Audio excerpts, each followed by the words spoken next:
touching it. Look at that. I'll set up my camera back here, and I'm gonna do it out there for that shot.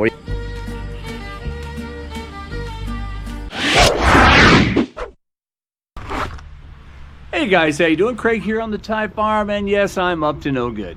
I am going to attempt, for the first time ever, to get some steel wool photography, if you know what that is. With my GoPro, of course, it's a little bit different than if I had a DSLR camera, but with my GoPro, I think I can get it done and get some cool shots, maybe even some cool video, but the video doesn't really do justice like the stills do, and I'll probably be showing you those as well. And being that it's the first time I'm doing it, I might have to make some retakes. Unfortunately, I did buy enough of the steel wool, and I'll show you that. This is the steel wool, or is it like that? This is really, I came in a pack of 3 of these actually. They're, I don't know what it was. It was like $100 or something. I had to buy it online because in the stores I could only find regular steel wool.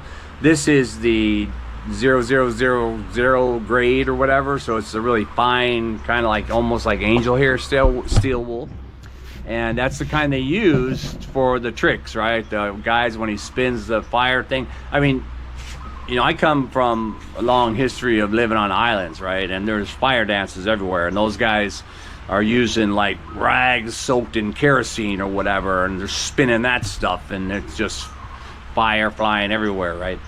But now, one of the more popular things, especially for light photography and light trick photography, is using the steel wool. And so what they usually do is they'll take some of the steel wool and they'll get like a whisk like this, or they'll make like a little cage out of chicken wire or something. And they'll put the steel wool inside here so it doesn't go flying out when you light it. And then just attach that to like a hook and a rope or whatever, and swing it around in a circle. Well, light the steel wool, and then the steel wool will burn because of the oxygen. It'll just accelerate the burn, right? So then you see the big and the sparks go flying and everything like that.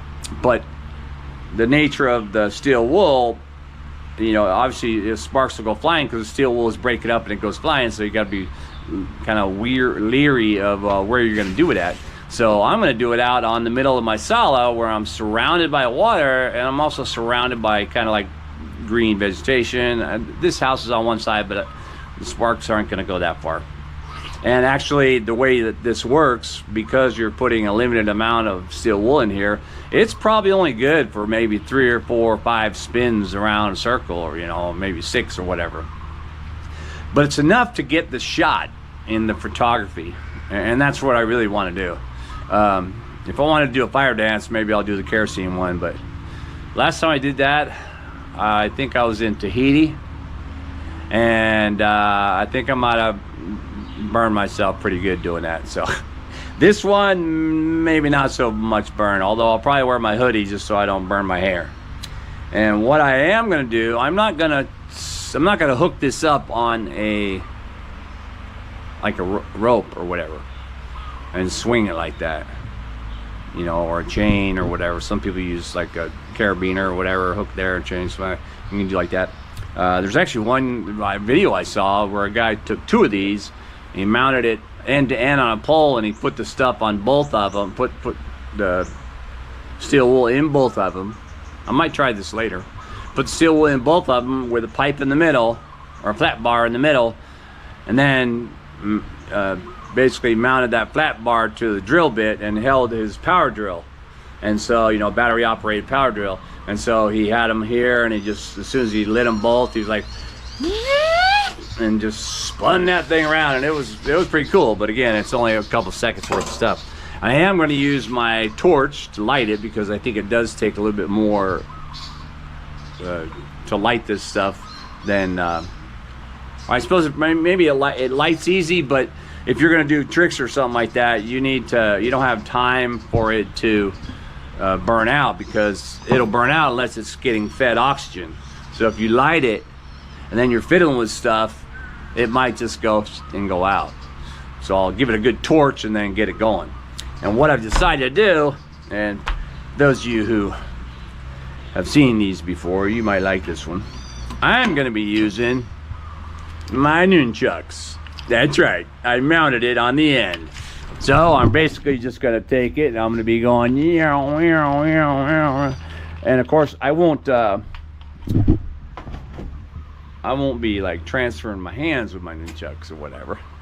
But I think it works good because it's got like a, it's already got a swivel here, it's got a chain, and I just screwed it to the end of that, and it should work, right? And so what I'm gonna do is I'm gonna take just a little bit of this steel wool, and I've unraveled it here. I'm not even gonna, I don't even need to use that much, because if you use too much it won't work. And being that this is kind of pressed when it's put together, I'm gonna try and fluff it out a little bit so that it burns better. And I can just take it. That might even be too much. Is that too much? Oh, let's see. It feels like it's too, well, might be all right. Let's see. No, that's gonna be too much, I think. Let me take off some of that.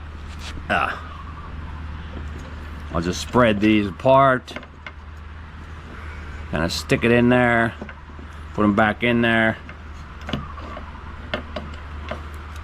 and there you go, man. That should be ready to torch. One of the other things I saw on the internet, which ow, let me turn my fan over. I wanted to test it actually. They took this steel wool, and they said you can start the steel wool on fire by using a regular 9-volt battery, by just touching it. Look at that. Whoa there. It actually does.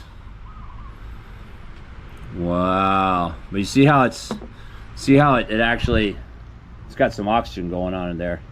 The wind's blowing a little bit. If I blow on it,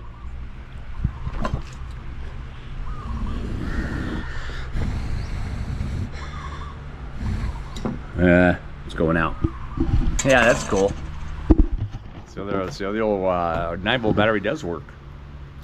But now I have to wait until nighttime to get out there on my Sala.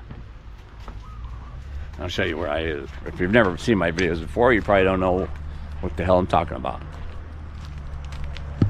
But if you've seen me burn myself before, then don't click away yet. Well, let me get you to the night shot.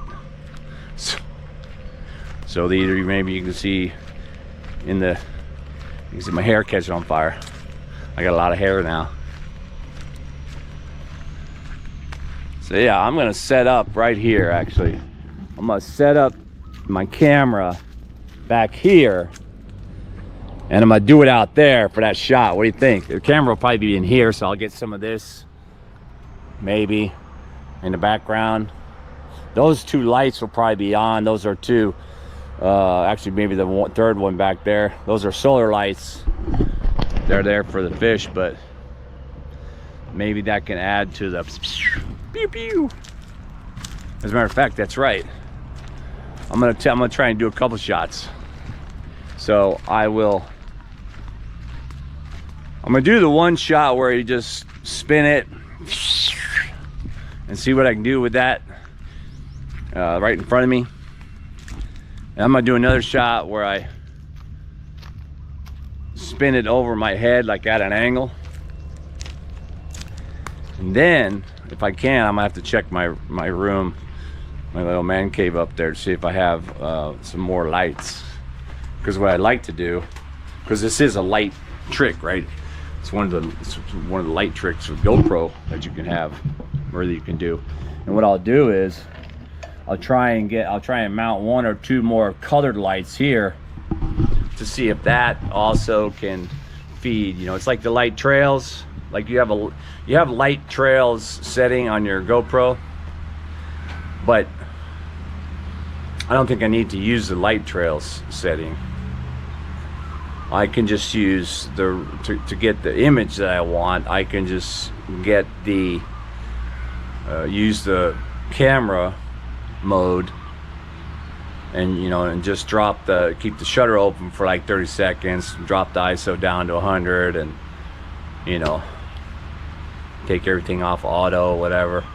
Just manipulate the settings in the photo portion of the GoPro, and that'll give me probably what I need. If there's really there might be some touch-up lighting that I can do within my Adobe Premiere, but I may not need to. It may come out perfect with the GoPro. So, but I don't know. We'll see. If I have it on video, well, wait a minute. Maybe, yeah, it's probably gonna be it. Maybe I'll have to do like 3 or 4 shots. I'm gonna do a video because I want to see it in video. But then I have to switch to photo so I can get the photo shots of it. And yeah, that'll be pretty cool. So let's check that out. You want to check it out? Look it out. Well, it's time. We're gonna try and do it. I know you can't really see me that good unless I go like this, but there's a little bit of light on the horizon because of it's actually a bit of a sunset, but it's totally cloudy. I don't know if you can see that. I'm gonna set this up and we'll get it going. Well, that was a minor setback. The torch, or it pulled out of yeah, right there, those 2 little things. I should have pulled on that before to see if it was going to come out, because that thing broke away. So I'm gonna have to try and reattach that. Maybe I can do that with tape or something like that. I'm gonna try it again. All right, man, back at you.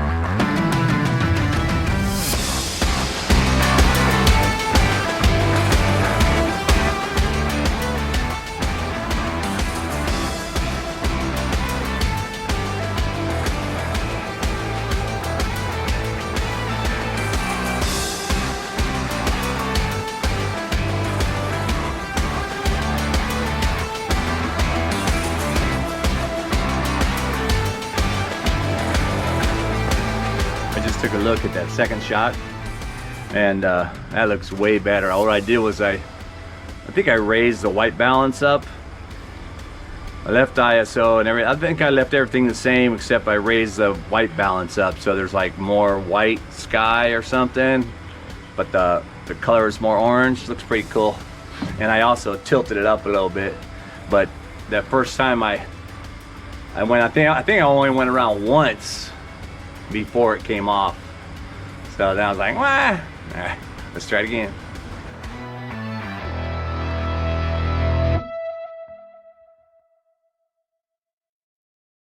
Holy shit, that was badass. Did you see that, man? Those are some cool shots. It takes a little bit of work, but you can have some fun with it, as long as you know what you're doing. Or otherwise, you know, once you figured out what the shots should be, what your settings should be and stuff like that, you can probably do a whole bunch of different crazy shots with lights and fire and all that. Very cool, man. Very cool. I like it. That's the kind of activities we do here on the DJI farm. So more of that, and I'll get back at you.